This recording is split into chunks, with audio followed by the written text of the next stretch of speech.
Pleasant morning to all. Welcome to the second leg of the STEAM Career Talk organized by the Philippine American Academy of Science and Engineering. So, the theme is on unlocking the future, exploring careers in STEAM. So, I'm your moderator. I'm Angeline Lau from De La Salle University, and together with me is Dr. Carmen Adlan Lagman. So, without further ado, to introduce our first speaker, Dr. Lagman. Morning, everyone. I hope we will have a very good day today. Good morning, Doc Angie, Doc Mario, Ma'am, and Dr. Sosa. Our first speaker today is Dr. Mariano or Mario de Santo Domingo. He is the Associate Director for Evaluation and Research at the Meyerhoff Scholars Program at the University of Maryland in Baltimore County. He's a community and applied social psychologist. He earned his PhD from UMBC, a master's in international politics from the International University of Japan, and a degree in psychology from the University of the Philippines in Diliman. He also studied social change and development at Johns Hopkins SAIS. So for over 25 years now, Dr. Mario has led research documenting the Meyerhoff program's success in increasing the academic achievement of underrepresented students in STEM. His work has significantly influenced national models for inclusive excellence and helped guide program replication efforts across the US, including those in HMI funded Driving Change Learning Community. He is also partnering with the University of the Philippines in Los Baños to explore localized program adaptation. Mario's publications address cohort based programming and the roles of community, self efficacy, and identity in student success. He recently presented on mentoring practices at the American Association of Colleges and Universities conference in San Juan, Puerto Rico. He is past president of the PAASE and founding president of the Lipunang Pangkasaysayan ng Morong, a community-based heritage organization in the Rizal Province, Philippines. In 2019, he received the Most Outstanding Migrant Award from the Global Migrant Heritage Commission in Washington, D.C. I also have a note. Dr. Mario is the one who invited me to join PAASE. Good morning, Dr. Mario, and the floor is yours. Thank you so much, Dr. Menchi. I will first share my slides. If you can give me a few seconds, okay? So can you see my slides now? Yes. Okay, magandang umaga sa inyong lahat. I'm very happy that I am able to represent my broad field of study in this forum. I would like to thank the PAASE, Dr. Gladys Completo, the president, Dr. Marge Peña, the vice president, and our gracious hosts tonight, Dr. Menchi Lagman and Dr. Angie Lau, for this opportunity to talk with you. It's very important that at this point, in your life, my dear young fellows, students, that you consider carefully, the path that you are going to take, in the next 4 or 5 years. So this is just an option for you, for those who are interested in the social sciences or social studies, or the disciplines that are covered, under this broad umbrella. Please take note that these are viable options for you. And if you have any questions, after I talk today, feel free to reach out. So let me first show my first slide. Minsan nagtataka ba kayo dahil sa ilang mga napapansin nyo or observations around you? Remember, during the start of COVID, there was the Maginhawa Pantry. I don't know, maybe some of you are aware of it. In the beginning, people were not sure whether they would, get anything from the pantry. But when people started to get, an item or two, then it became popular. Groups of people start, going to Maginhawa to actually get, rice or vegetables, so on and so forth. O kaya, siguro you're familiar with the current political situation, around you. Bakit kaya popular si Vico Soto? Tapos, kung babasahin nyo yung mga sulat sa social media, ang daming papuri para sa kanya. So parang inspiring siya bilang leader, pero yung iba ay hindi masyado, no? Di ba naging popular din yung Marites sa TikTok, naging mga trend sa meme. Tapos parang uh, it's very often, being used to describe people or group of people, and somehow, these are shaping, our conversations, shaping our behavior, so to speak. O kaya, how did accent start? Why is there Taglish? O kaya, why is there JJ English? Why, for example, I grew up in Morong in the province of Rizal. Why do people from Baras, which is a town next to us, and Cardona, a town also next to us on the right and the left, they speak differently, when in fact we're all Tagalog. And tapos, what happens when cultures mix? Itong phenomenon ng K-culture, K-pop, K-drama, ano yung impluensya nito sa buhay ng mga Pilipino? How do we assimilate, this, influences? These are questions that a social scientist, would find really very interesting.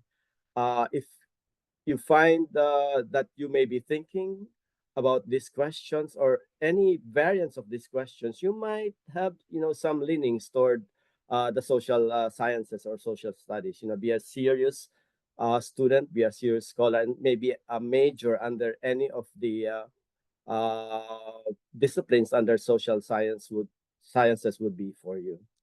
But before I continue, let me just share this video that will introduce us, to some of these disciplines under the social sciences umbrella.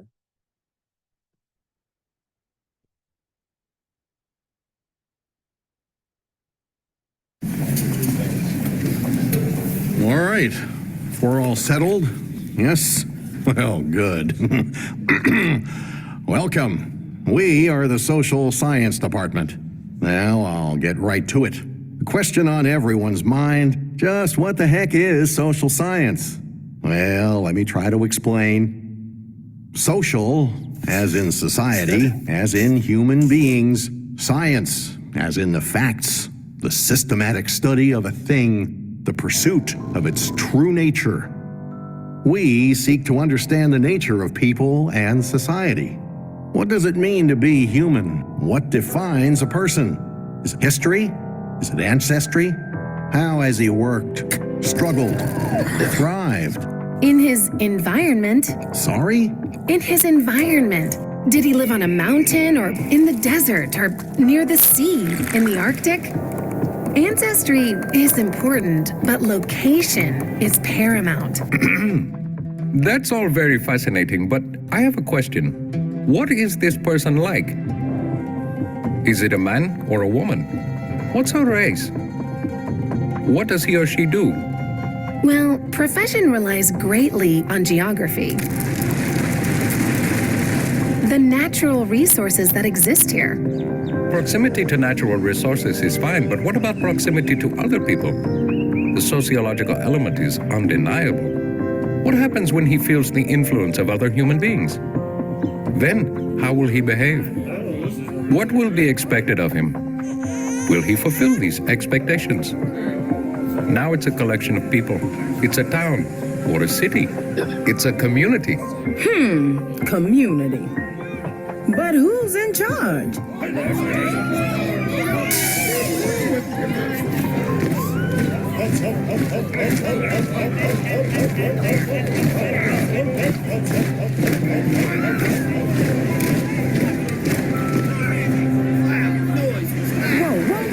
Whoa.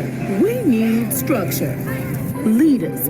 Hey, everybody, check me in. Several leaders if we can. Oh, that's better. See, when we organize, we give our man a voice, an identity within his society. This is where his ancestry and his geography and his social interaction come together. The political realm. But is the true nature of man witnessed only in his interaction with the world around him? I ask you, where do his actions begin? With a thought. And where do his thoughts originate? The brain, madam, the brain. Guten Doctorin, is it only his experience in society that informs him and shapes him? Or is he born this way? Every cell and synapse forming just so, making him the man he is. He is interactive, sure, buzzing around a busy bee in the hive of society, sure. But his inner being, his motivations, his thoughts, his feelings, his hurt, his joy, this will be largely unknown unless, mein Doctorin, we study his psychology. Well, very intriguing, Dr. Syke. Thank you. So, as you can see, we social scientists cover a wide range of topics. But we all agree on one thing: people and the societies in which they live are a fascinating study.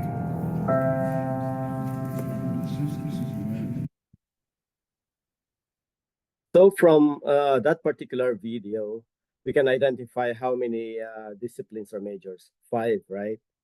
So in general, social sciences are fields that explore how people interact with one another, organize their communities, make decisions, and respond to the world around them. So it's about people, society, social systems, and the forces or factors around them, whether man-made or natural. So these disciplines help us understand human behavior, culture, languages, economies, and as I've said, social systems, but both past, and present. So social scientists, just like other scientists, use careful observation, data collection, and analysis. We work to explain patterns and solve real-world problems affecting individuals and societies. So meron ding applications. So we have theories, we have methodologies, we have analytic procedures, we have applications.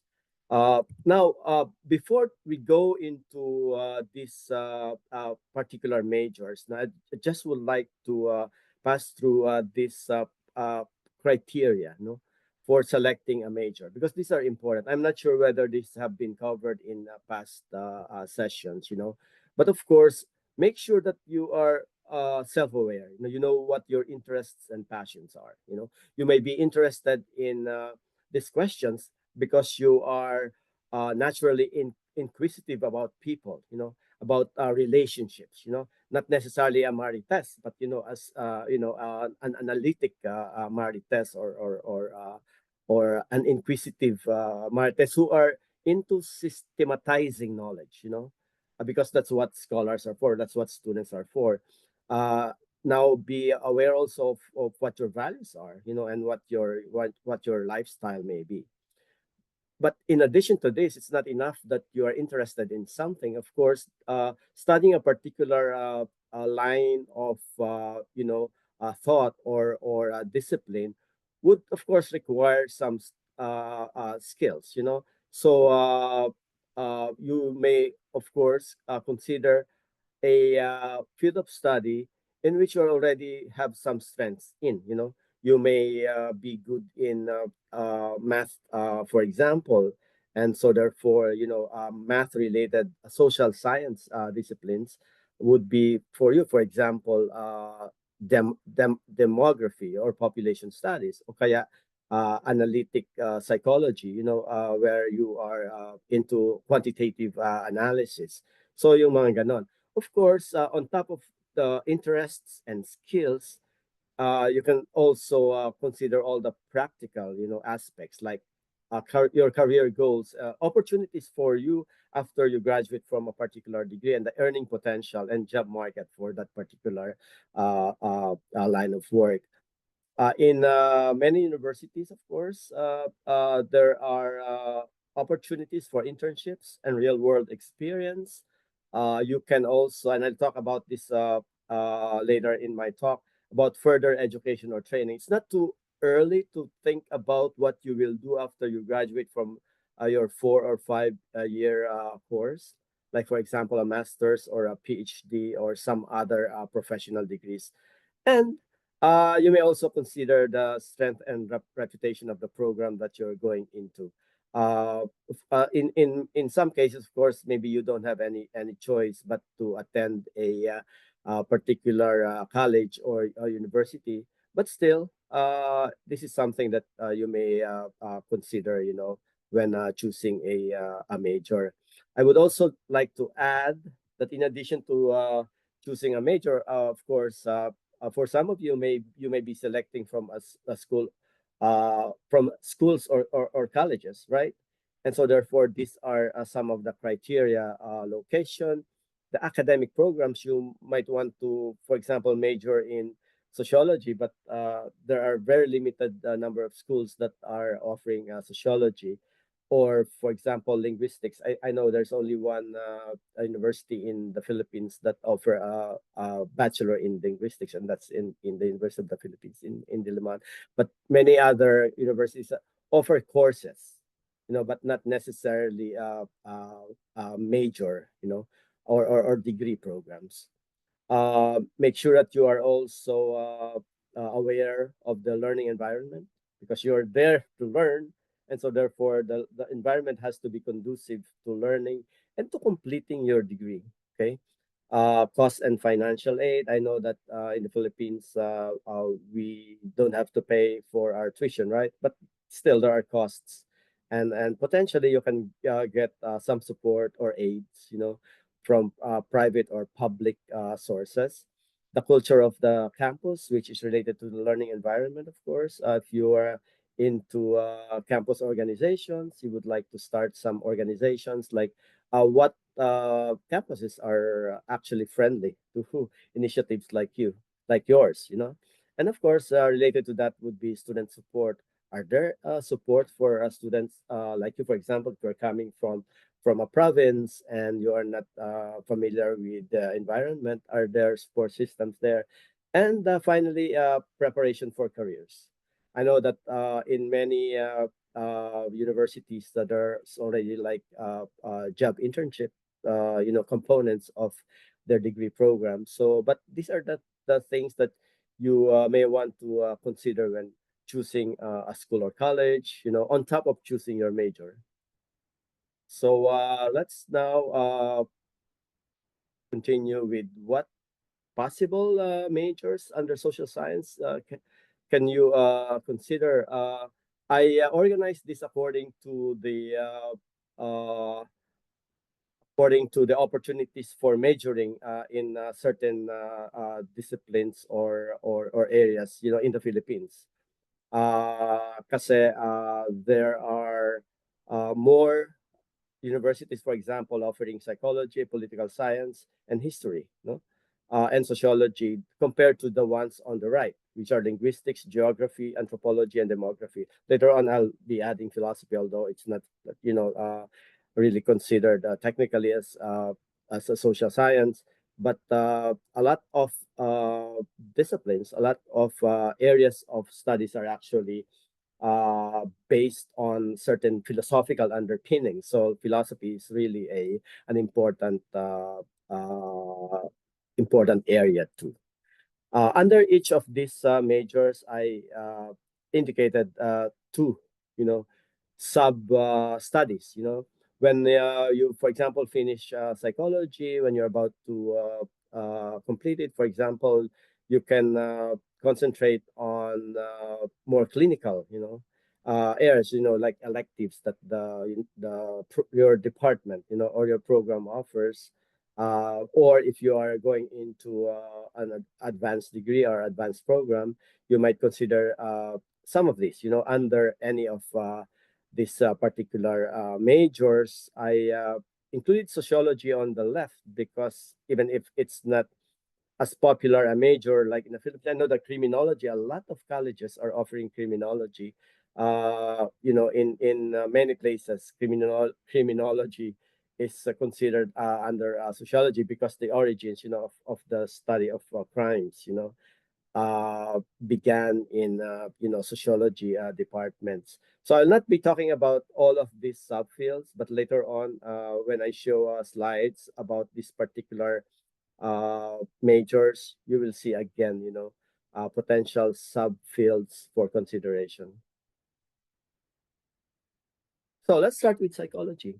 I believe this is the most popular major in many universities. Even here in the U.S., psychology departments are burgeoning. They're really large, almost like colleges in some places, and that's because I think we are really drawn into human behavior and the mind, and sometimes it has, some mystical or intriguing, associations.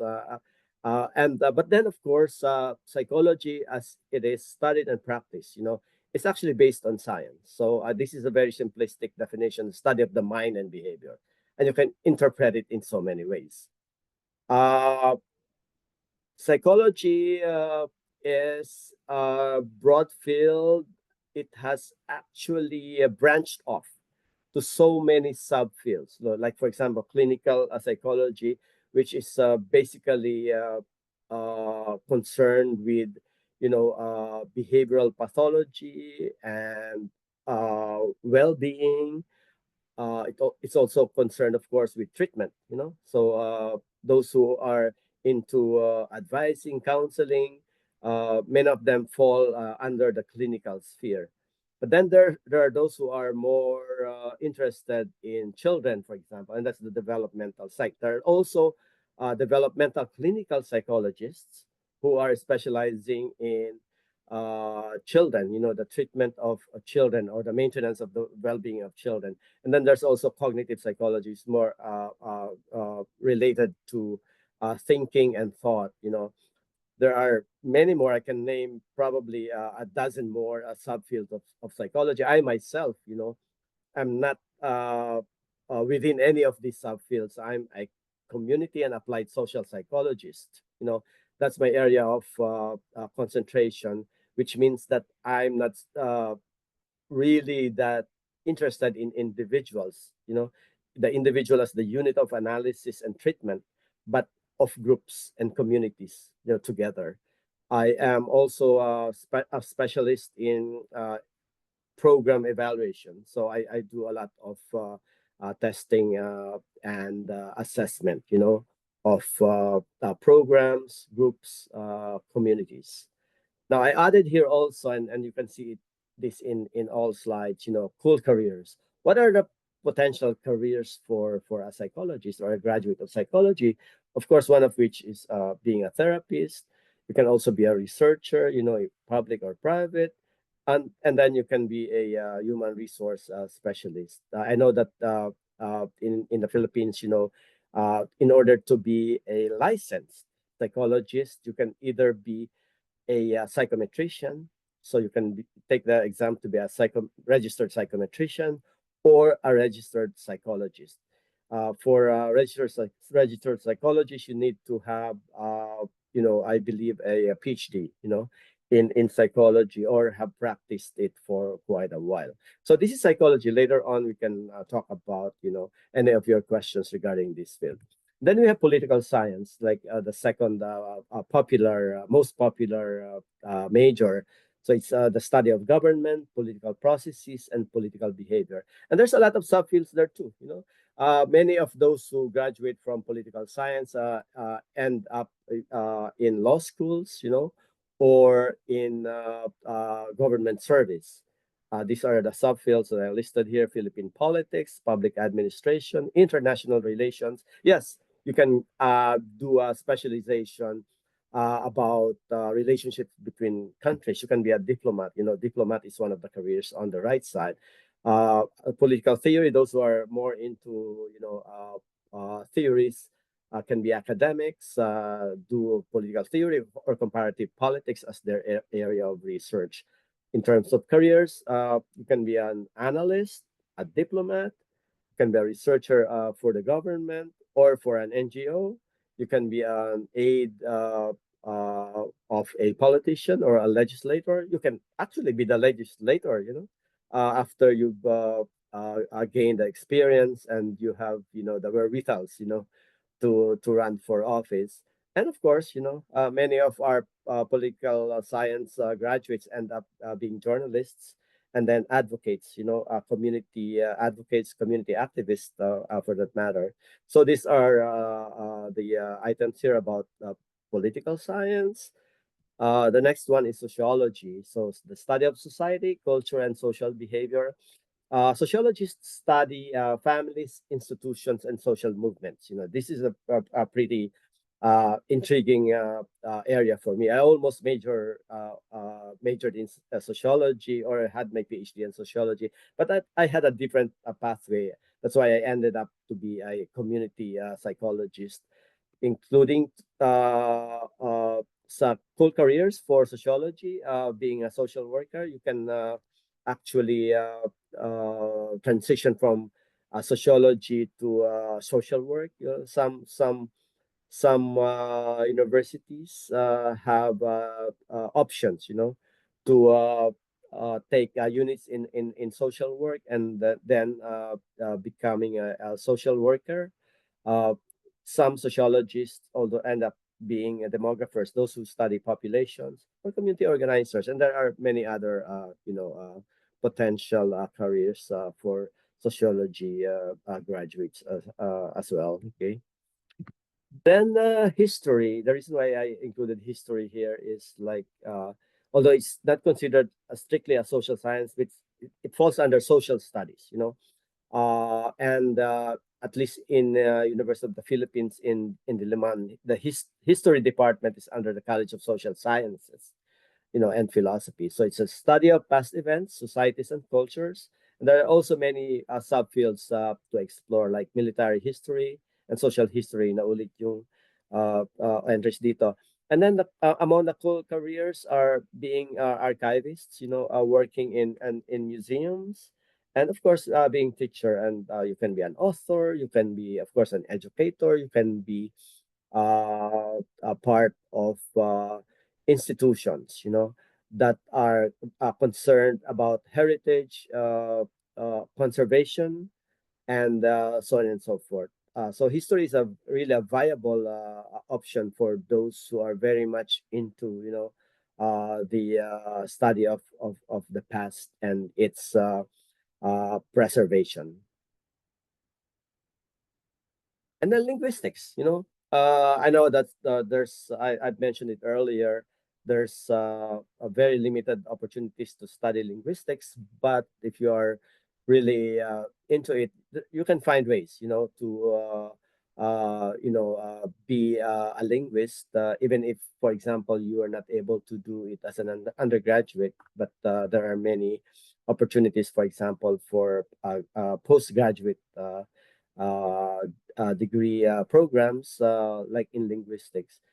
In the Philippines, only the University of the Philippines in Diliman offer a degree program in linguistics. As I've said earlier, many universities offer courses, in linguistics, such as, for example, the Philippine Normal University. I'm sure LaSalle, Delta University offers courses in linguistics, and probably even Ateneo and some other larger universities or state universities, even in the Visayas and Mindanao. So linguistics is the scientific study of language and its structure.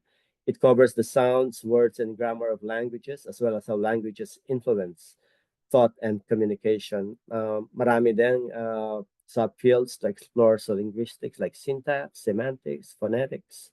And there are cool careers like being a teacher, interpreter, a computational linguist, someone who's like using quantitative analysis to investigate language. And you can also be a dialect coach. And then anthropology. Anthropology is a relative of archaeology, but they are distinct, in such a way that archaeologists are concentrated into studying artifacts and ruins, But what is anthropology? Anthropology explores human beings in all their complexity, from ancient bones to modern beliefs, from rituals to relationships. So their question is really general: what makes us human? How do we live, love, and learn across cultures and time? So subfields to explore: cultural anthropology. They have physical anthropology, just like what archaeologists do. And among the cool careers are international development, museum or cultural preservation, forensic anthropology, those who study, for example, post-mortem, to look into causes of death, or, patterns of causes of death, so on and so forth. And then, of course, you can be a researcher or a teacher. There are many potential careers as well. And then geography, one of the five characters in the video is a geographer, someone who studies places and the relationships between people and their environments. Geography is different from geology. So geology is more of a study of the actual physical elements of the environment. Geography is more about the relationship between people and their environments. Among the subfields to explore: physical geography and human geography. So basically, it's still the human, at the center of this particular field, similar to all the other social science disciplines.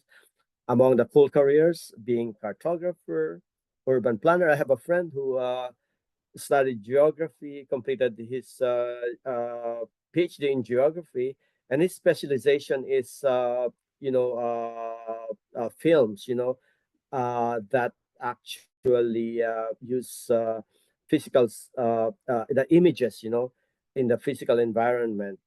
So it's very interesting how he's able to merge, his love of film, movie making, the arts, and geography. I think that this is the second to the last slide about the disciplines. So this is population studies or demography. So it's about the investigation or the study of the size, structure, and distribution of human populations. This is quite a niche discipline. So there are really very few people doing this. And many of them actually learn on the job. I don't know of any undergraduate major in demography or population study, but at least there are master's programs, in UP or probably even Ateneo, that are concentrated on studies of population. So among the subfields: migration, population aging, and cool careers would be analyst, public health researcher. These are very important careers, or professions. And finally, I'd like to insert her philosophy. In major universities, philosophy departments are big too, and that's because they are feeder departments for law school, and probably other law related disciplines too. So it's the study of knowledge, reality, and existence. Very broad field, and there are many subfields like epistemology, ethics, and metaphysics. I won't be going into this because these are like really too detailed. But once you're a graduate of philosophy, you can I repeat, go into law. You can of course work for the government, and you can be an educator. Now, I'd like to go over some of the important college terms that you will be meeting, once you are in college. And of course, some of these are really self-explanatory. The major, credit hours, semesters, electives. It's important when you are looking into particular majors to consider the curriculum. Nasa curriculum ba yung mga talagang gusto mong pag-aralan? And of course, once you're there, be mindful of the prerequisites. Some courses or classes you cannot just take. Sometimes they require prerequisites or classes or courses that you need to be taking first before you're taking, like more advanced or higher level courses. An example of prerequisites would be the 101 classes, or courses like psychology 101 or sociology 101 or anthropology 101.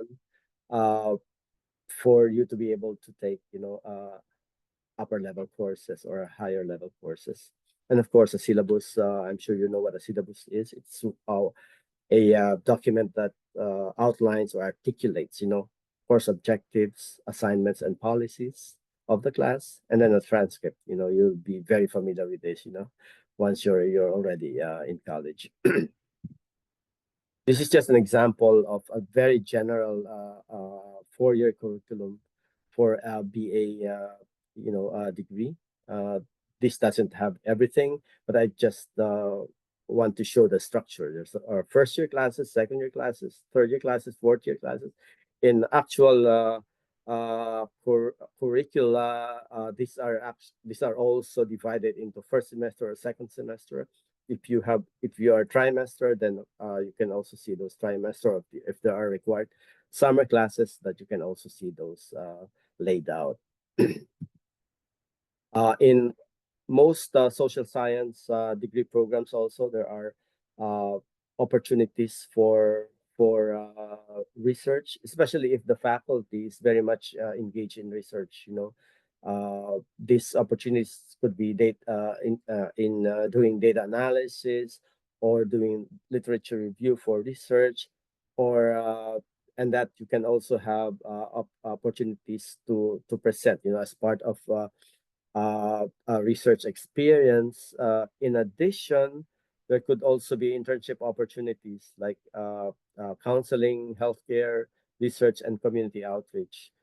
Some degree programs require internship or some job experience, before you even graduate. And I know that in psychology, this is quite a popular component. Many students take advantage of internship opportunities.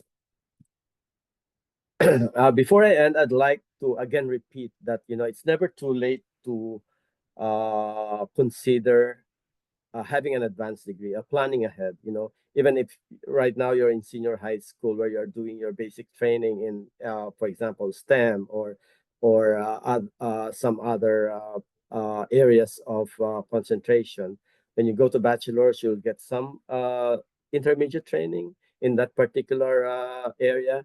And then if you really want to advance in your career, you can do your master's, and then finally your PhD. But at the level of the bachelor, think that you need to be uh, competitively credentialed, to be able to advance to higher training, higher degrees, that would be beneficial for you to improve, your lot, improve your standing in society, in your career, and in your profession. So I would like to encourage you to seriously consider getting a master's or PhD, after your bachelor's degree. And I'd like to end by again just these simple tips for choosing a college major. Identify your interests and strengths. Think about possible career paths. Consider the job market and salary potential, and talk to professors, professionals, and upperclassmen. Ask questions, ask questions, ask questions before you leap, into that major that you may be dreaming about or planning from since you were a child, So maraming salamat po. I think this ends, my presentation. Thank you.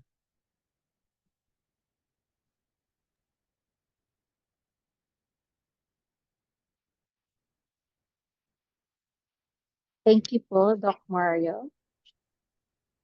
Doc Mario, it's never too late to decide. Yeah, never too late. Nah, Never. it's an interesting field. I never I why did I hear this before? I never knew that it was so varied.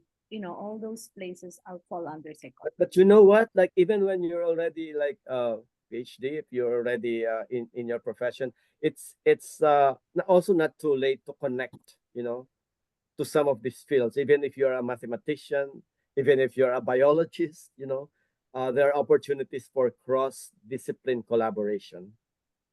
Yeah. Salamat. Yeah. So Dr. Angie, are we continuing on to Q&A or we're introducing the next speaker already? We have the next speaker, but I'll just make myself the host again. Uh, wait. The next time you come around, Doc Mario, come visit the lab and let's see how you can make psychologists. Oh yes, I will. We will do that. Yes, we will. Salamat. Okay, Dr. Anne. Okay. For our next speaker, we have Dr. Debbie Marie Verzosa. She is a professor in the Department of Mathematics and Statistics of University of Southern Mindanao, where she's currently designated as the Vice President for Research, Development, and Extension.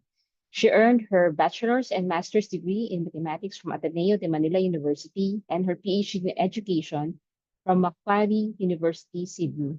She has served as the president of the Philippine Council for Mathematics Teacher Educators, Incorporated, for 4 years, which ended last year, May 2024. Her scholarly publications include various areas of mathematics education, including the mathematics teaching profession, technology, ethnomathematics, and social justice. Without further ado, I'll pass the floor to Dr. Versos.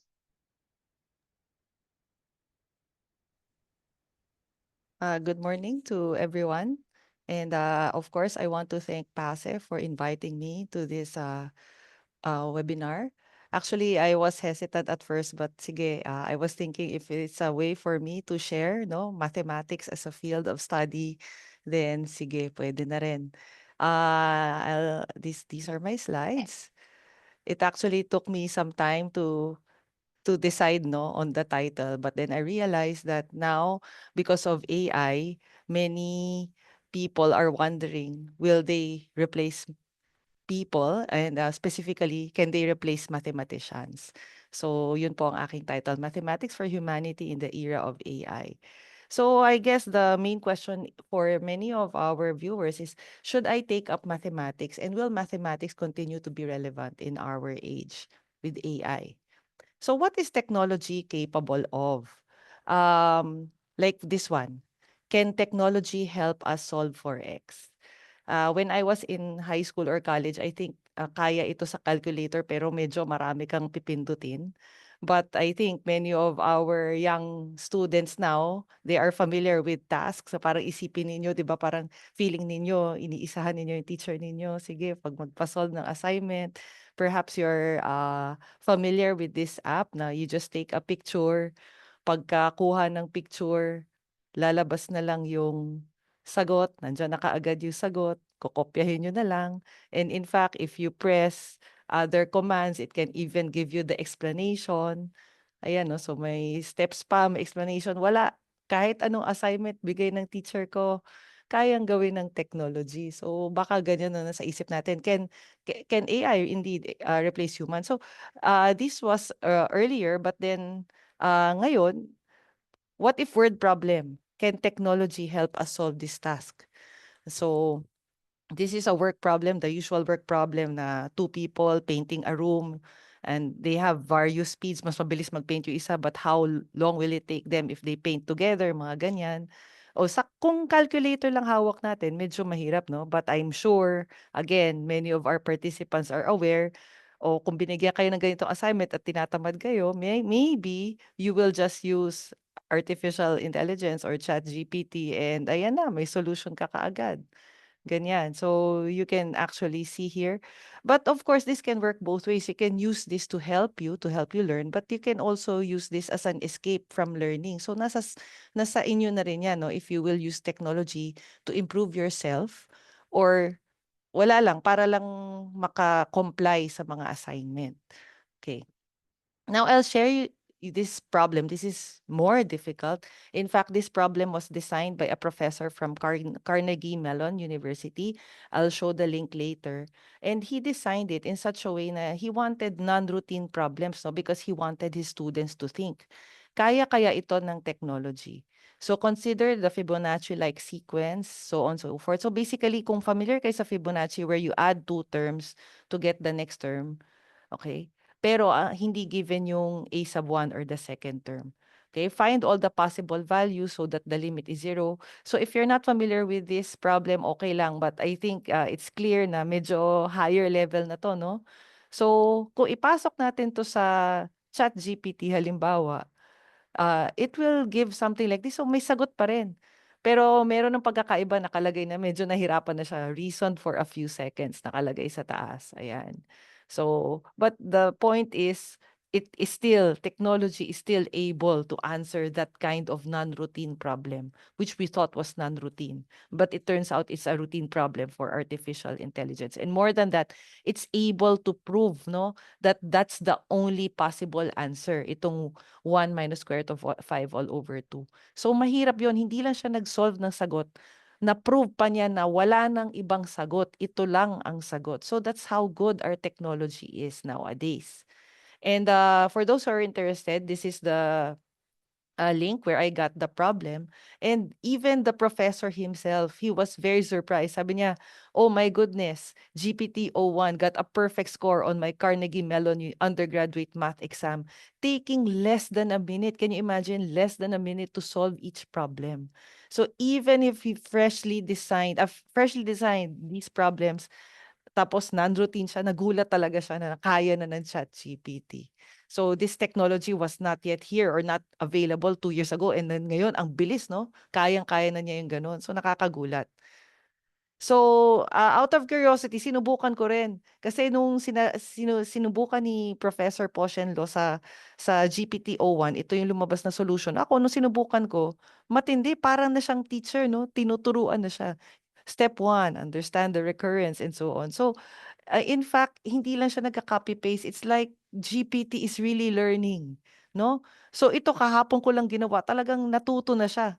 So, it's like a human. So, again, going back to my question, is learning math still important in the age of AI? Can AI replace mathematicians and mathematics teachers? I'll show you this picture. And when I ask people, where is the computer in the picture? Normally, people will answer, it's the box, no? It's the box or the entire room. But many people do not realize that the computer in the picture is actually the woman. So this is a woman computer. Bakit siya tinawag na computer? In the same way that we call, for example, drivers, yung mga taong nagda-drive, they're drivers, or operators, people who operate. That time, because they don't have yung technology, the computer that we have today, ang computer talaga nila, hindi machine, it's a woman. And this is true, no? There are many documents to show that. Okay? And there's even a movie about these computers, women computers. So nagbago ang technology. Dati ang computer, tao. Now, a computer is a machine. Okay? But yun nga, we have to move on. So if before, it's important for people to be good in computing, now we have to focus on 21st century learning. And it's not just computing, not just solving. We have to develop many of the soft or core skills that you see here: problem solving, teamwork, leadership, and so on and so forth. So lumalawak na rin yung needs ng ating society because many of the skills that we can do can already be done by technology. But now, again, going back to the theme of this lecture, can we survive the age of AI? Let's turn to the history of mathematics. If I ask you, how will you compute the logarithm of 7? Siyempre, ang una niyong bubunutin, calculator. 'Di ba? Log 7, calculator. Andiyan na. But, long time ago, 1600s, this was a major innovation. Yung talagang major achievement to na there was a table. So this is developed from Henry Briggs. So those who knew logarithms, naririnig natin Napier and Briggs. So Briggs was actually the first to come up with a table of common logarithms. And this table was used, no, para mag-compute. Wala pang calculator noon. Kung gusto mong logarithm, hanapin mo yung logarithm sa table. Maraming pages yan. So this is just one page. Okay? So logarithmic tables were a major accomplishment in the early 1600s. But do you think mathematicians during that time lost their value nung nagkaroon na ng tables? Hindi. Kasi marami pang ibang pwedeng matutunan, no? In fact, well, probably not if they adopted their application of mathematics to the needs of the times. So meron, na-satisfy na natin yung previous need to compute logarithms, may bago pang need.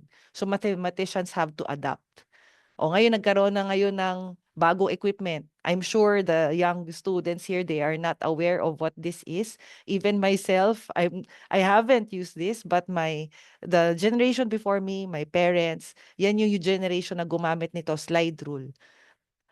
Medyo bago-bago pa yung slide rule. Dati ito yung slide rule. This is a picture of a slide rule from the 1800s, if I'm not mistaken. And this is based on logarithms. No, pwedeng mag-compute ng logarithm gamit yan. So hindi na book, at least hindi ka na magbibit-bit ng libro, magdadala ka na lang ng para siyang ruler, no? So since the 1600s, slide rules which are based on logarithms were invented and continually improved and used by mathematicians. But do you think mathematicians during the 1970s lost their value when calculators were invented? So hindi na to mahalaga, no? Pero mathematicians nawala ba yung relevance nila? Hindi. Not if they were able to adapt their application of mathematics to the needs of the time. So adapt na naman tayo. But now we are facing another technological revolution. Many fear, will we be obsolete? So again, siguro based on the history of mathematics, I am confident that math teachers and mathematicians also can still be relevant if we again adapt to the needs of the times. So let me share with you this statement from the Office of Educational Technology. So they have this document, Artificial Intelligence in the Future of Teaching and Learning. They said, we pursue a vision of AI where humans are in the loop. The idea of humans in the loop is part of our broader discussions happening about AI and society, and not just AI in education. AI does not have the broad qualities, at least AI for now, no? That does not have the broad qualities of contextual judgment that people do. Therefore, people must remain responsible for the health and safety of our children, for all students' educational success, and preparation for their futures, and for creating a more equitable and just society. So meron pa rin aspeto ang tao na hindi mapapalitan ng AI. For now, I hope, no? So, but this is from a document, no? From the Office of Educational Technology. So, is creating a more equitable and just society a part of mathematics? Many people think, hindi, mathematics, wala namang values dyan, wala namang social justice sa mathematics. Aren't math and values disconnected? Hindi ba yung mathematics is the most objective? Kasi kahit saan ka pumunta, 1 plus 1 is equal to 2. But I argue, mathematics and values are connected because because mathematics is a human invention. And I think I can share with you one of my papers. It's Reading the World with Calculus, where mathematics and values were integrated. Here, I used calculus to analyze two social justice situations. One is inequality between rich and poor, and also about deforestation. So, quoting from the article, I read, mathematics education is not all about developing mathematical thinking. It also involves the formation of a thoughtful person. So, mahalaga talaga, no, na ginagamit natin yung math so that for our humanity, we have to be a thoughtful person. Mukhopadhyay and Greer introduced the term statistical empathy. So, iniisip natin statistics, bato, ganyan. No, there's a thing called statistical empathy, arguing that mathematics can be a tool for communicating outrageousness and provoking outrage. Ginagamit ang math para maghikayat ng galit, no? Ultimately, the aim is to promote the growth of students as competent, caring, loving, and lovable people. Many of us do not think of math this way, but math really has a value integrated in it, but we often take it for granted. So to share with you again this article, I mentioned deforestation and income disparity. When I approach math that way, I came up with many comments from my students, which I divided into several themes. The first is about the possibility of integrating ethical issues in the classroom. One student said, sabi niya, math to me at least had never before been a subject taught about real-world problems. Before, the problems given were mostly unbelievable situations like Adam bought 100 watermelons for 6,000 pesos. So imagine yung mga math natin sa mga libro, many of them are contrived problems, invented problems that do not really happen. Bakit ka naman bibili ng 100 watermelons? So unless of course you're a businessman or businesswoman. So I'm not sure. No? So medyo contrived yung mga problems. But now they see that math can be used to analyze social situations. Theme 2, they gain a new perspective about real-world issues. So one student said, I didn't know exactly the face of deforestation.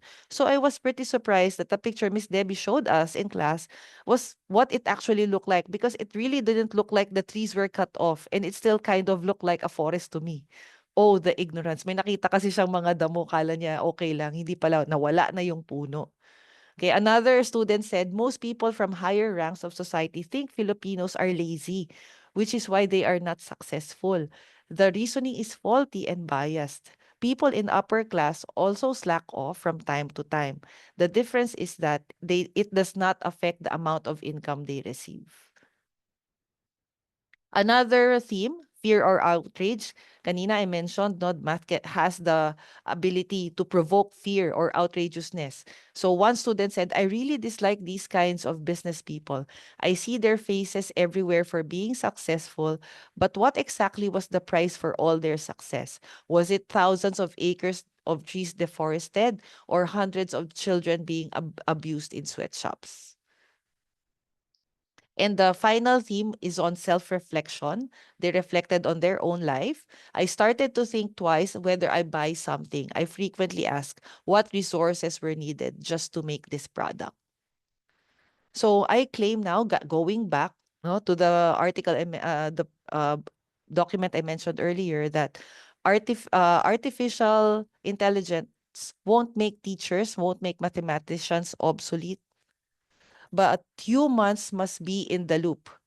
And one way to do this is to use mathematics not just for doing calculations, because that can be done by a calculator, or solving contrived math problems, because that can be done by AI, but by using mathematics for critical citizenship, for statistical empathy, and to promote the growth of students as competent, caring, loving, and lovable people.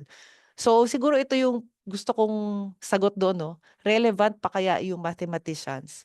Yes, but we use mathematics for critical citizenship, no? For statistical empathy. Okay, nagiging mabuting tao ba tayo dahil sa mathematics? So should I take up mathematics? Oh, balik tayo doon. Sana naisip nyo, consider mathematics also as a possible career choice. Because math is more than this. Math is more than numbers. Math is more than computation. It involves values. And it's not just me, no? In a recent conference, this was just last year in Sydney, this is the largest gathering of mathematics educators around the world. The theme of mathematics and value is highly emphasized. There's even a plenary panel on that entitled Math Education Effectively Responds to Humanities Problems. So what I'm telling you is a legitimate education and research area, no? So baka isipin nyo ako lang to. No, it's not. It's legitimate. There are books about it, Mathematics for Human Flourishing by Francis Su, and there's a website for that if you want to read more about that. So again, kala natin math is just 1 + 1 = 2, very objective, walang humans involved, but here you have a book entitled Mathematics for Human Flourishing. Going back to Po Shen Lo, he came here to the Philippines 2 years ago, 2023. He had this lecture entitled Using Game Theory to Save the Next Generation from ChatGPT. And one thing that I still remember from his talk is we should not just extract value. kuha lang tayo ng kuha from the earth. Bili tayo ng bili ng kung ano-anong gadget. We're extracting things. But what value do we create? No, we have to ourselves as humans, we have to be valuable to society. That's how we survive. So I also want to share with you that the scope of mathematics is growing. I already mentioned, no, math includes values. The humanistic side of mathematics is already being recognized. Okay? Kasi papakita ko lang from my own experience when I graduated from high school, gusto ko talaga ng math. I only had one choice then, BS Mathematics.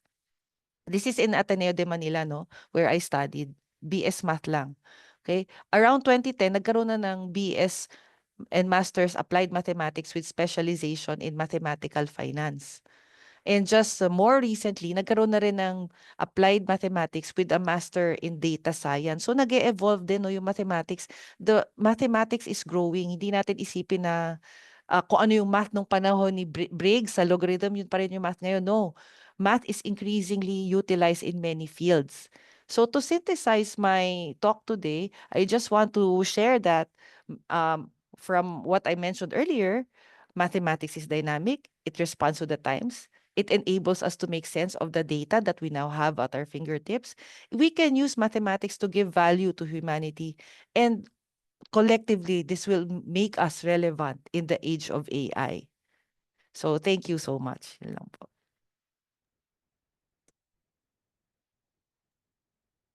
Thank you so much. Let me first put spotlight to all for the open forum. Add spotlight. Add spotlight. Okay. Salamat, Doc Perhaps also- Debbie. That was an amazing discussion of what humanity and mathematics relate, how they relate. Very fitting after Dr. Mario's discussion. Yeah, I think the book Math for Human Flourishing might be even connected to what Doc Mario is actually doing. So somehow the speakers, their talk might also like blend well together. So the floor is now open for questions. I just wanted to share, my supervisor, John McManus, I am in biology is because I don't like math. I came from a science background, a science school, and then I knew I didn't like math. So hindi ako pwede sa engineering. Tapos apat na lang, science, math, chemistry, math, physics, and bio. Bio na lang yung walang math. So doon ako pumasok. But I realized, John told me. Madam Moderator, may I Yes. be allowed to ask a question? Yes. Yes. So I'm Dr. Cabellion. I'm a doctor, but math was my favorite subject. I started in geometry. So math, to me also, I was actually disappointed because sa UP, solve for X, solve for whatever E, ganon. So the presentation of Dr. Verzosa, in which I was trying to find out what does math actually contribute to humanity? And say, you can get the trajectory of a rocket going to the moon using math. But today I would like to ask a particular question, and I noted your slide on mathematical finance. So tariffs are a big headline issue in the world. What mathematical technology or what branch of mathematics would you use to predict in such a way that you can position the Philippines to be able to take the upper hand in regards to its tariffs position with, well, the United States? So what particular discipline in mathematics would you use? This is using math for humanity. I'd be very interested in how you would respond to that. Uh, Thank you for the insights, no? Actually, I mentioned that Ateneo started with a BS Mathematics program only, but then they're already offering the applied math in major in finance. Initially, I thought it was the same as the financial courses in the accounting or business departments. But I was not a graduate of that, but I've seen my co-teachers before and my students working on this, and it's math heavy, like way beyond calculus. Calculus is just about rates of change, but this applied math uses stochastic calculus. Don't ask me what that is. You might want to read about that. But one of the most powerful tools they use, I think, is the Black-Scholes equation. And that's a very, very, if you search for it, Black-Scholes equation, it's heavily used in finance. And I think that's a backbone of many of the theories that they are using. And this allows them to do um, predictions that are not possible using just the usual arithmetic or numerical methods. So I think yun. This is already very advanced mathematics. So can this be fed Mm-hmm. in a AI program, and you don't have to do the particular calculations? I have a feeling it will take you about 3 years to calculate if you do it manually, but if you fed it into an AI system, it may take you 3 seconds to do it. Would you agree with that? Yeah, well, the students there, they don't do anything manually. It's everything via a program, computer program. Perhaps what the AI can do is you don't have to write the program from scratch. The AI can actually help in like finding errors in the program or creating the program. But then, yeah, definitely this is not done by hand. Well, I was just one comment. I wish you were my teacher in UP. I would have gone to mathematics instead of medicine. Thank you, ma'am. Thank you very much. Thank you. Yes, Sir Al. Thank you. Actually, I need to say congratulations, speakers, Mario and Debbie. And clearly to me, it's always amazing how I learn something new every time I attend a fireside chat of PAASE.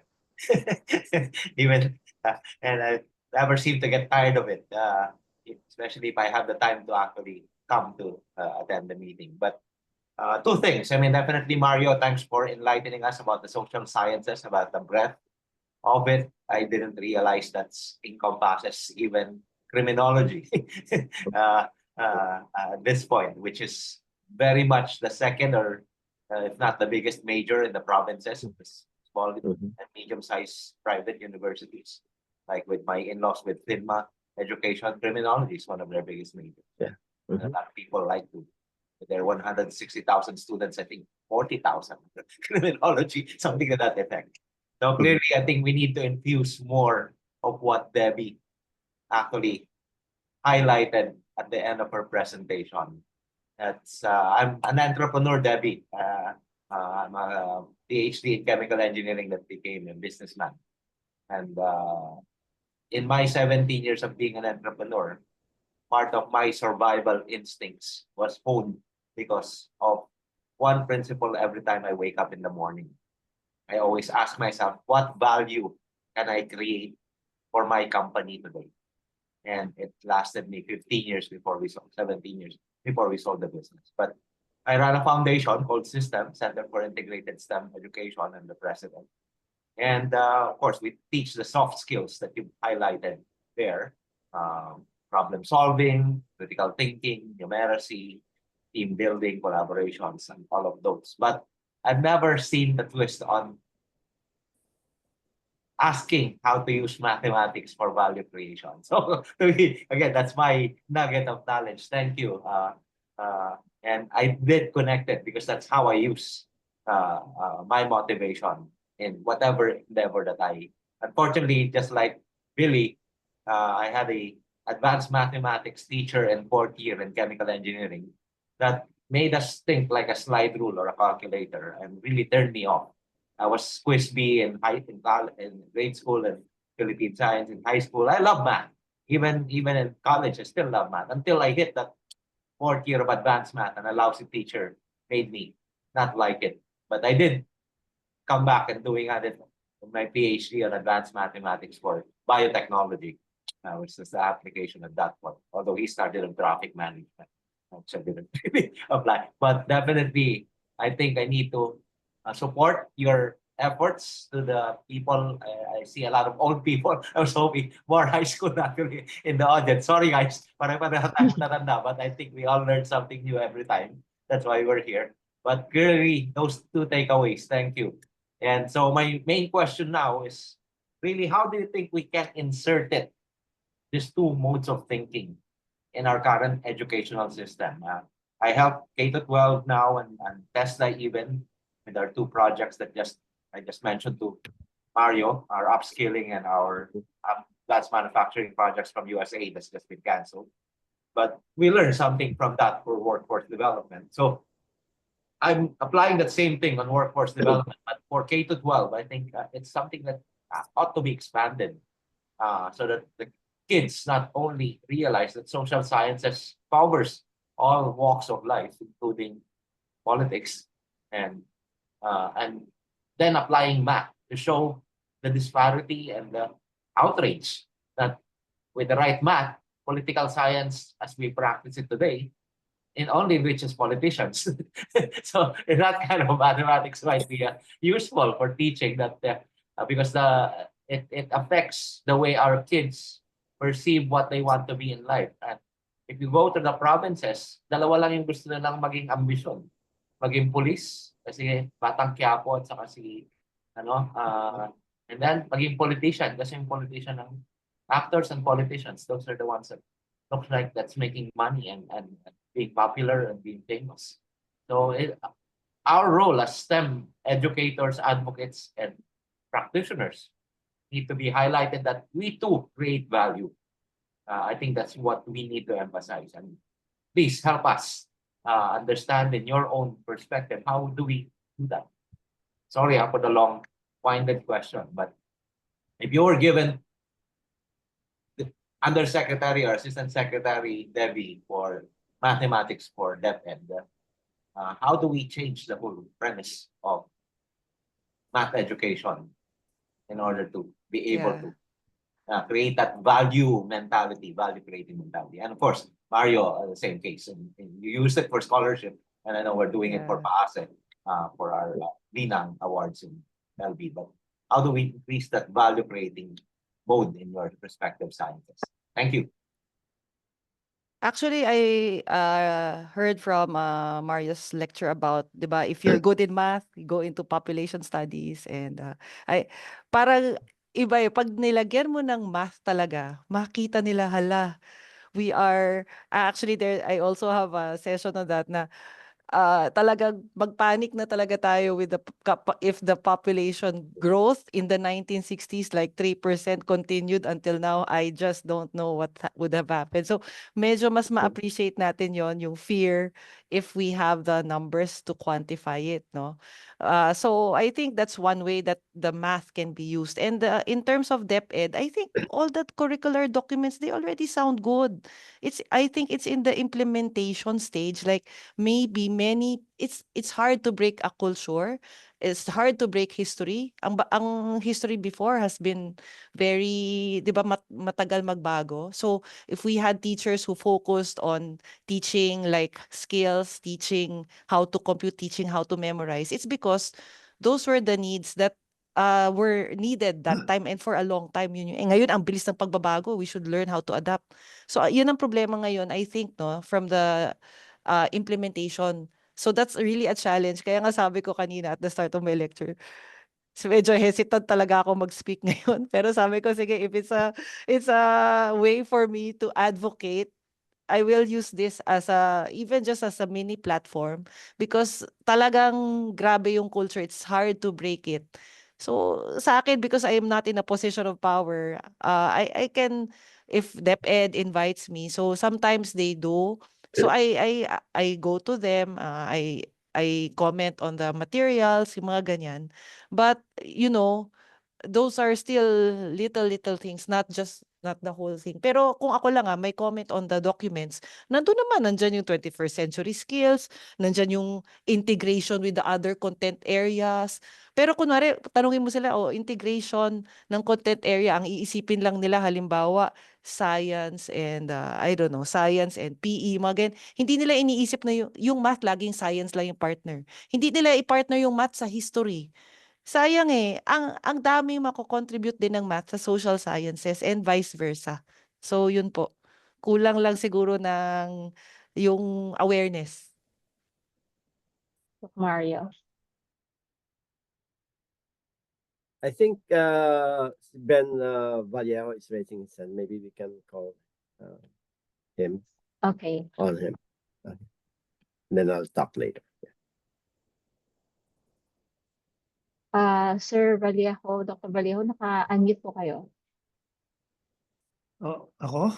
Yeah, okay. Better. Okay. Good Ako morning. ulit? Okay, I'm not the speaker. Okay, okay. Can you hear All me? right. On education, and actually I was going to ask the question to President Mario Santo Domingo and how we look at education. Because when we went to college, anong course mo? Kami pre-med. Pagkatapos mo ng pre-med, wala ka namang, saan ka magtatrabaho, pero pre-med kind of gave us a general education to deal with society. So as Professor Verzosa says, math is a discipline, but then I think we have to expand how we think about how we educate humanity. I think humanity cannot be just one strict discipline, because to be able to interact with society, you have to be a politician, you have to be a sociologist, you have to be a mathematician, and all those disciplines. So it's the liberally educated Filipino, I believe, is what we should aim for. Although one has to become a specialist. So President Mario,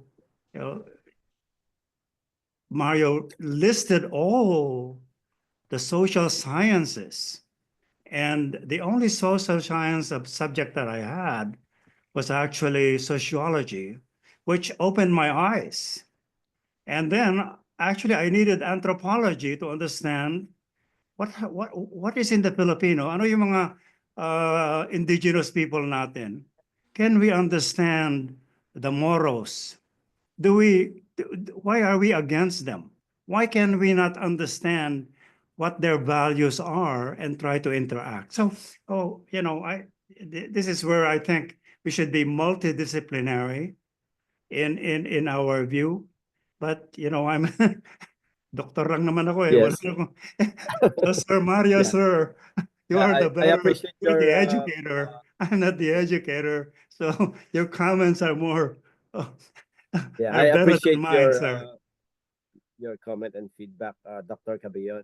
Actually, the function of general education in all universities is basically to expose the students to a broad swath, of humanities, liberal arts areas. It used to be that in UP Diliman, for example, humanities was a pre-med. I don't know, at some point it disappeared, as a pre-med. But basically, in my own experience, some of the most impactful subjects in colleges that I took were in the humanities. Like, for example, Filipino literature. I still, could, talk about the novels and the poetry and all the readings that we had in that particular class. So it means that it had an impact on my humanity, and even when I was taking, classes in quantitative psychology, I could still, associate this impactful experience in what I do, in what I write, in what I hope to do. So I think that we really need to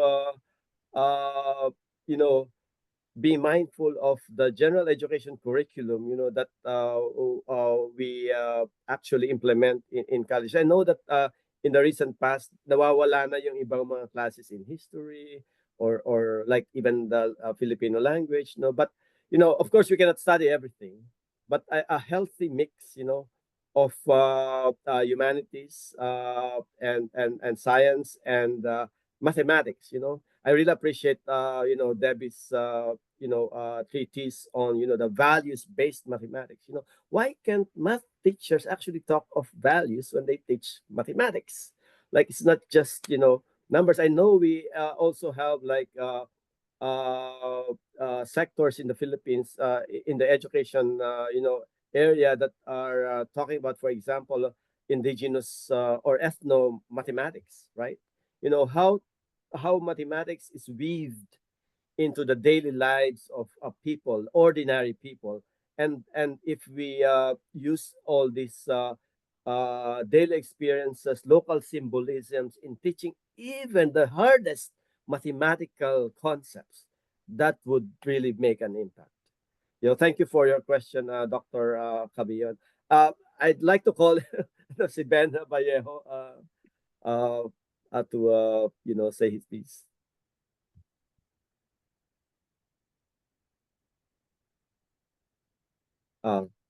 He still raised his hand, yeah. Or I just Sir want to Benjamin, naka-unmute po kayo. Okay, before, maybe while waiting for him, there's a questions in the chat box. I think that this can also be answered by both speakers.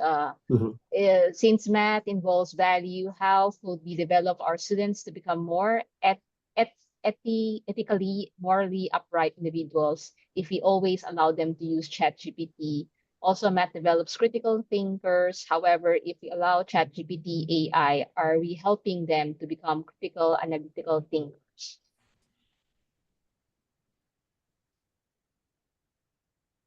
Yeah, I guess the question there is, what are your takes, Dr. Verzosa and Dr. Domingo, on the use of AI at this level of education?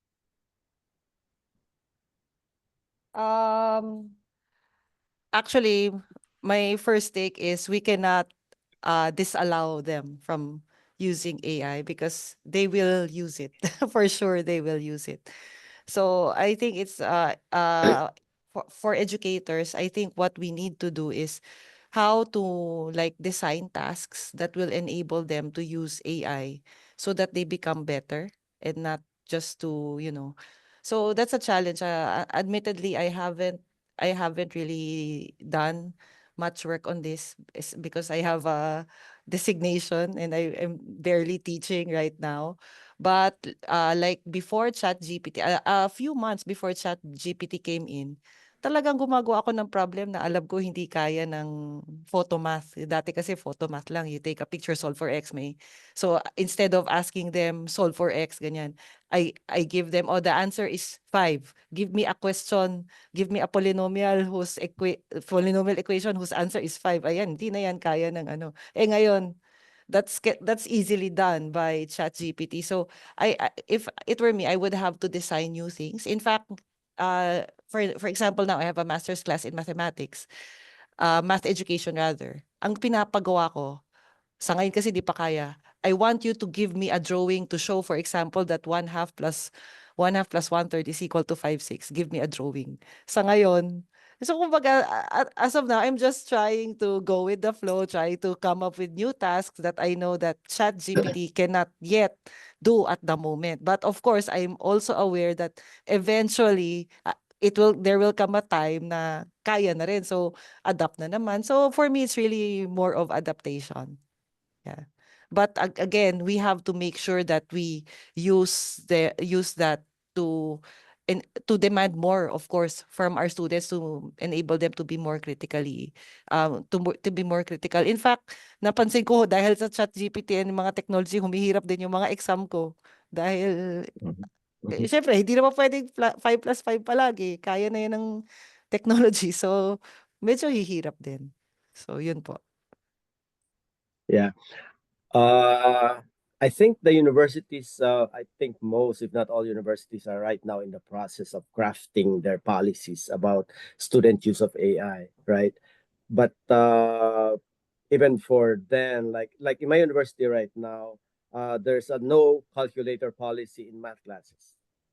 No Okay, so calculator. there's like this clear message that you cannot use AI, in math, especially the foundational classes. So simula na yon ng some kind of norm building, or establishing clear parameters of when you can use these tools. But of course, we cannot avoid AI. Not at all. I mean, it will be there. It will continue to evolve. And so, as I've said, there has to be really clear policies, institutional policy, classroom policy about when students can use AI, and how to assess,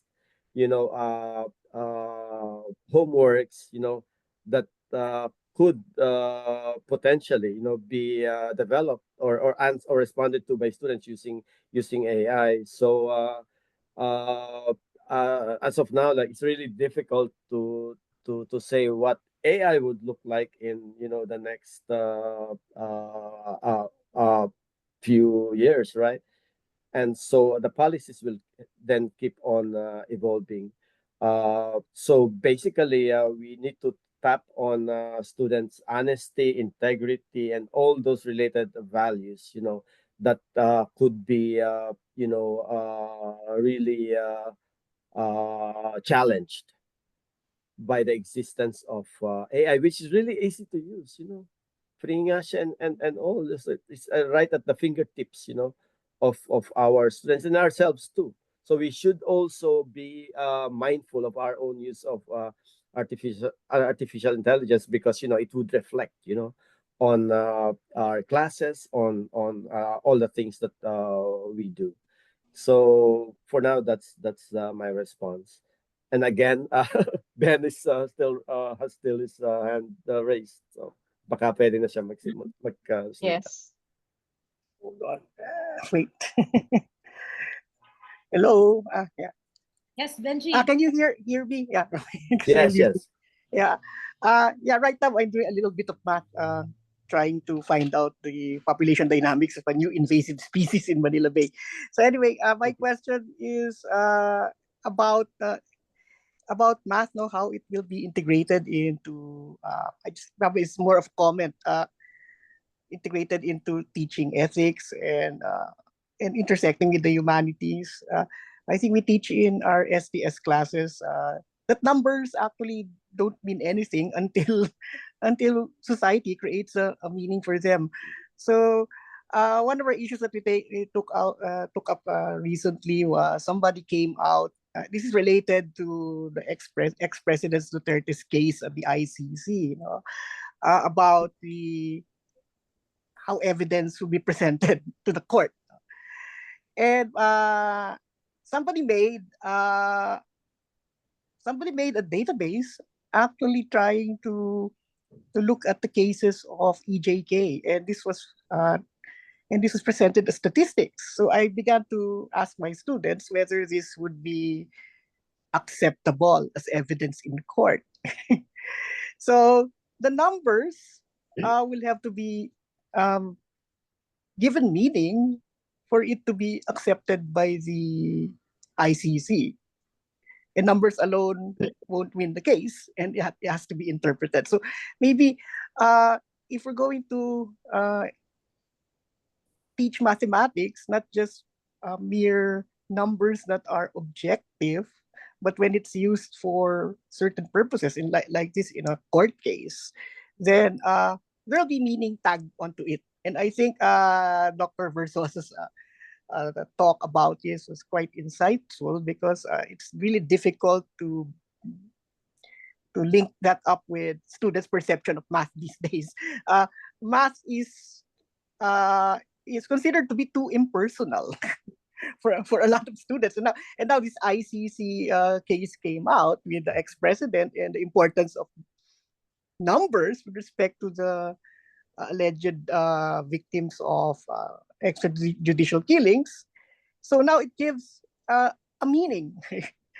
Now, and I think that ties in with Dr. Mario's about social sciences. No, there's so many criminology students right now, and I have a lot of nephews and nieces are enrolled in criminology courses, and I was looking at what they're doing because they're staying with me right now. One of my nephews and nieces are studying with FINMA's Criminology College. And so I asked them what they're studying right now. And I think they have courses that link their mathematics with forensic cases, right? So I think, okay, that's good. That's creating a meaning for the numbers that you're studying. So I think that's more of a comment from me. So I think it's still a challenge to link mathematics to give it meaning so that it would become socially, people will note the social importance of math beyond the mere calculations. So I think that's my comment, and perhaps if members of PAASE would have something to say about it, I'm really glad to hear what they think about it. Thank you. Magdagdag po ako, Sir Ben, about what you mentioned. Yeah. It's hard to link. So siguro I want to clarify the paper, for example, that I presented earlier. It took a lot of work to really design those activities because math is generally not, yun nga, parang value free. Parang ganun yung tingin ng mga tao. So we want to make this happen. If we want to make this happen, talagang effort is needed. You have to read the news. You have to search for data. So hindi naman yan biglang darating sa'yo. Maghanap ka talaga ng data, yung mga ganon. So, pero it's very meaningful afterwards. But we have to put in the effort. Yeah, okay. Thank you about that. Yeah. Perhaps I can also share that at LaSalle, we actually have this course called Math in the Modern World. And in this course, we presented different mathematical techniques and methodology that are applied in real life. So, for example, we have mathematics for arts, and finding patterns in the nature. And then we also have applied game theory in studying, for example, the famous application of this game theory is for prisoner's dilemma, like it can be applied in criminology, like how can you interrogate the prisoner such that ensure that they will so what's the payoff or the optimal answer that the criminal will do to ensure that they will get the minimum like a sentence, no, something like that. So and then you can also use like game theory to decide where should you put your shop in order to optimize your sales, things like those. And you can use graph theory or linear programming to also find the optimal path when we want to design, for example, a railroad, or when you want to optimize a travel tour. So what will be the optimal route so that you will minimize the cost or minimize the gas, things like those. So we have that course that are taken by all our undergraduate students. So they just get to appreciate some, or just to know what are the mathematical tools or methodology that are out there that they can maybe apply, no, in real life. And then at the end, we ask them to create a project that will relate to their discipline. So if they are psychology, they try to find some of the math that they learn from that course and relate that to maybe to their discipline. I have a question. There is a stage in the life of a student when you first learn your skills under elementary and then high school. And then we have senior high school, and then we move to college. What I've been seeing in sitting in the discussions in senior high school is the move to integrate, as was expected from what Mario and Ma'am Debbie was saying. At the same time, there is a pushback at that level because people don't have the basic skills yet. So it's like before you can integrate, you should have like what Dr. Andrew is saying, that you can understand how the tools work. On the other hand, the curriculum is such that it's very difficult to make that delineation. When is enough of the skills done? In your opinion, in your field that you're going into, what should a curriculum look like in terms of being relevant and integrated, at the same time being fully skilled to be able to apply? Yung hindi hilaw ba? Because that is what was also the comment. So I would just like to, Romeo, 2 or 3 minutes for your ideas. How should integration progress as opposed to the development of the students, learning abilities from high school onwards? Yes, just to answer that, you mentioned the term developmental. So skills, of course, for any or skills development for any particular area should be developmentally appropriate, right? It means that it's age appropriate. And so we know from all the research and the international testing results, that many of our grade 6 and beyond students couldn't even pass the fifth grade levels of skills. So that's really a problem. So and so when you're talking of integration, that's really challenging because they don't have the basic skills yet. So I think we have to like really start young, even and that's why the pre-K and the K levels are quite important when it comes to of course skills development. I know that well in my case, the way I approach it, when I was helping this group of teachers to develop an integrated curriculum, is that we always do applied activities, right for example in terms of integrating language with mathematics, it occurs outside of the classroom, so the experience is the gear or the ingredient that's integrating, helps integrate the skills that they learn. So this is really a tough question, and that in fact we need really skilled teachers to do that. So talagang ano yan, domino effect yan eh. So kaya mahalaga, and of course we need data. We need to understand why this is all happening and how we can really make integration successful and effective. I'm all for integration, but I'm also, I believe that you really have to have these basic foundational skills to be able to really do a successful integration. So yeah, but thank you for the question. This is a continuing discussion. This is something that we need to talk about, again and again. Maybe Debbie has some perspectives on this. Mahirap pala dito ano.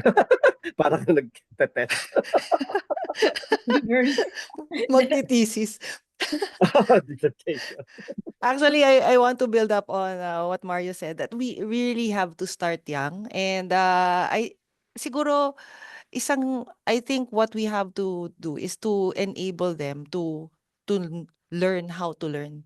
And that's going to be very difficult if they don't know how to read, and if they don't know how to scrutinize like the reliability of the information.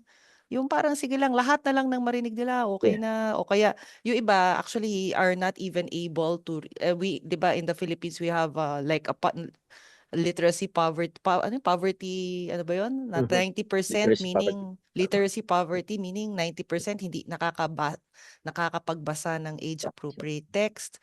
So if they cannot read, they cannot learn. So yun sana, no? How do we teach them to read, to learn? Because if they cannot learn on their own, medyo sila, mawawala. And of course, not just to read, but to scrutinize, no? The source, no? The reliability. And siguro gusto ko na lang banggitin dito, sayang, nandito na lang din. I think I have a comment na napakaraming exam natin sa mga eskwelahan, multiple choice. And if it's multiple choice, and I'm very surprised, even grade 1, grade 2, pag tingnan mo yung exam ng mga iba, like long bond paper, puno ng font 12 pa nga, the multiple choice na let's say if there are 40 items, you give multiple choice. For a grade 1, even for me, nakakapagod siyang basahin. For grade 1, what more? So I can imagine they don't read. They just choose, no? They just choose, they don't read.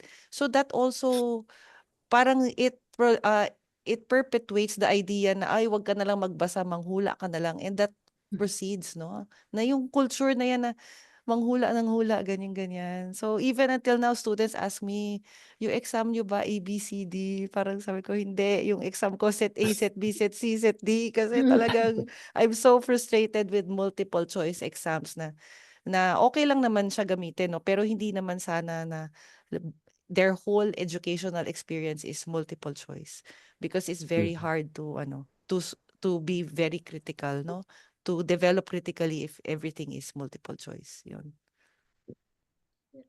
Eh, I have to say that that's not just sorry, it's not just at the elementary level, because even in college, I teach an upper level course in biochemistry, for instance. It's a 700 level course, and they still ask me, it's a graduate level course, and they ask me multiple choice. Sabi ko, no, I have to give you the concepts and then you apply what I learned. And it's sometimes so disappointing because I give them an exact problem, and then in class we discuss the whole thing, and then you give an exam where you just change, for instance, from, let's say, cocaine to nicotine, and they're absolutely lost. So it's perpetuated all the way to the graduate level what happened in the lower level, which is kind of disappointing. And so even in my 600 level course, first question, do we have multiple choice? And as soon as I say, I don't give multiple choice questions, you have to think. I sometimes ask the question, what's the central dogma of biology? They still get it reversed. And I'm like, this is something I want you to teach your grandchild. We'll do this every exam so that when you leave, someday you'll tell your grandchildren, you learned this from Dr. Pena. So, it's one of those things that you have to really reinforce, even at every level, starting from the beginning and at every level. Kahit na may part na multiple choice and then iba thinking problems, bigyan mo ng, let them do the guessing, but then let them also give a part where they actually have to think. Yeah. And I think I was the opposite when I was actually at a graduate school. Pag binigyan mo ako ng memorization question, I fail it. But then if you give me the problem question, kaya yan. Because you can think, if you teach them to think, that's the way it should be, Okay, thank you, Doc March. Kanina umabot tayo ng 48 participants. Now the participants are leaving. So Okay. maybe I'll ask the last Miss Universe questions. So what are your thoughts on the potential contribution of the younger generation in your respective field? In what ways can they serve as a valuable asset in the future? I can start. As Debbie mentioned during her talk, disciplines keep evolving. Math and of course social sciences, even the natural sciences, and there are certain things that the older folks are not that familiar with, that the younger ones are the ones are exposed to. They can definitely, they would be the engine of change, for all these disciplines, and they can enrich the discussion. Kaya we will appreciate pag may mga tanong kayo, tanungin nyo lang, sabihin niyo kung anong gusto niyo sabihin. I'm sure, in the future, you'll be changing the face of mathematics, the face of, psychology, and all the things that we are talking about right now could be passe. They could be already, outdated. Because generations change, disciplines change. So definitely, you are very much welcome to participate, in all these disciplines. Yeah. Yeah, I think our younger generation have a pool of talent, no? And you can see that they are capable of kunwari paggawan mo sila ng presentation, taob talaga yung mga presentation. We just have to make sure that we give them the opportunity, no, where they can express, no, their talents, their skills. So and if they're honed that way, I think talagang the younger generation will indeed have a large contribution. But again, dapat towards ano pa rin, being a human person, responsible, with empathy, and so on. Yun lang po. Yeah. And this should be true, like especially those who are involved in like technology, like computer scientists, computer engineers who are dealing with coding and all. The direction of this field should also be values based. I mean, we need to think about what the effects of what we are doing, even coding would be to humanity, to the society. And so it's very, very important. Thank you. Angie? Yeah, just to summarize, I found the discussion very enlightening because it did create in us the general drive for knowledge for humanity. And that the purpose of what we're actually doing is to create a next generation that will solve problems that we ourselves don't understand. And I could imagine their problems are not going to be, they cannot look to us for the solutions. And learning to learn, as Ma'am Debbie was saying, is primordial for all of us who are in the education business. So their contribution will be amazing because they will solve the problems we haven't, and they will have bigger problems than that which we had. So I think their contribution really our contribution to them is to drive them to really learn to learn and be stepping out boldly, finding out solutions that cannot be given to learn. Doc Ange. Thank you. Thank you once again. So now we'll present the certificate of appreciation to our speakers. So, Doc Benji, pa-read naman kasi hindi ko mabasa ngayon, nakaharang yung slides. Thank you. The Philippine American Academy for Science and Engineering is presenting the certificate of appreciation to Dr. Mariano Domingo for graciously sharing his expertise as speaker during the 22nd leg of the Unlocking of the Future Exploring Careers in STEM on April 12, 2025 via Zoom platform given the stop day of April 2025, signed by Dr. Gladys Completo and Dr. Angeline Lau. Thank Okay, you. so I'll just take a picture. We also put the certificate of Ma'am Debbie.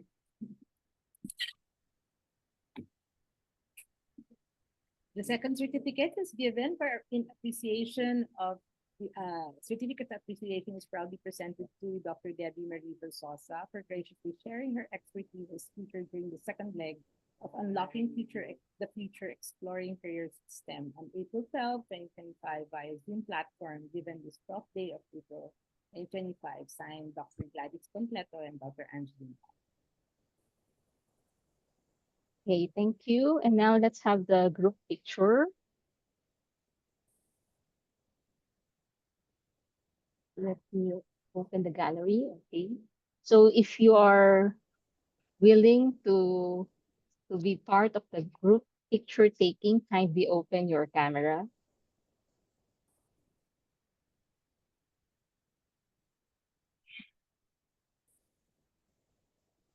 Okay. 1, 2, 3. Okay, done.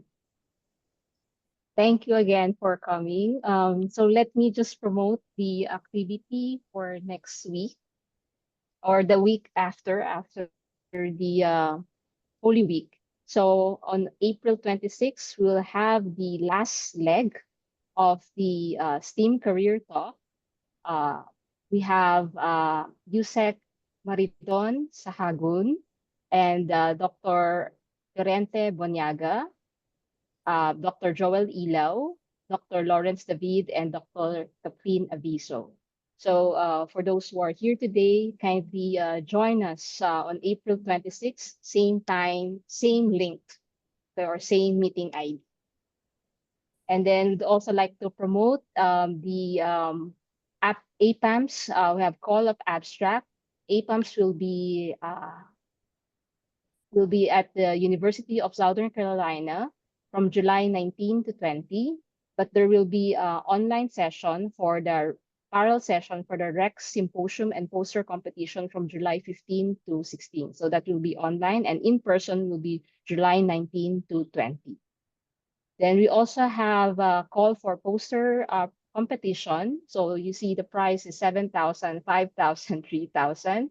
Even the 7 runner-up will be given 2,000 pesos as prizes. So please join us, submit your abstract, and join the poster competition on July 15 to 16.